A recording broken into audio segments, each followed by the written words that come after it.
7:30 এই 8টার মধ্যে কাঞ্চনজঙ্ঘা ট্রেনে আগরতলা যাইতেছিল কাঞ্চনজঙ্ঘা ট্রেন উদয়পুর থেকে আগরতলা।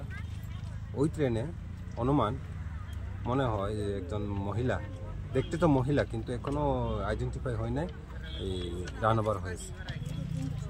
আমি ওসি আরকেপুরে ইনফর্ম করেছি এবং ওসি আরকেপুর ওমেন পিএসে ইনফর্ম করেছি। ওমেন পিএস স্টাফ আসছে, তারা আসলে কেসটা ইনভেস্টিগেশন করবে। কারণ আমি সে উদয়পুর জিআরপি, আমরা জিআরপি এখনও পিএস খুলে নাই, তাই আমরা এই কেসটা হ্যান্ডওভার করতে পারবো বা টেক ওভার করতে পারবো। ঘটনাটা অনুমান 7:30। কাঞ্চন ট্রেন তো এখানে 7:25 গিয়েছিল, ওই ট্রেনটাই অনুমান এখানে দীর্ঘ লং হরন দিয়েছিল, কিছুক্ষণ দাঁড়িয়েছিল কাঞ্চনটা।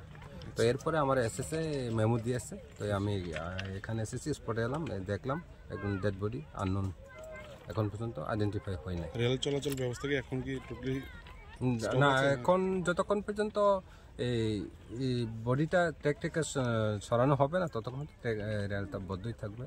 পরে আমি ক্লিয়ারেন্স দিব, যেহেতু স্টাফ আসতেছে, তারা আসে যদি টেক ওভার করে তখন আমি ক্লিয়ারেন্স দিব যে রেল চলাচল করা যায়।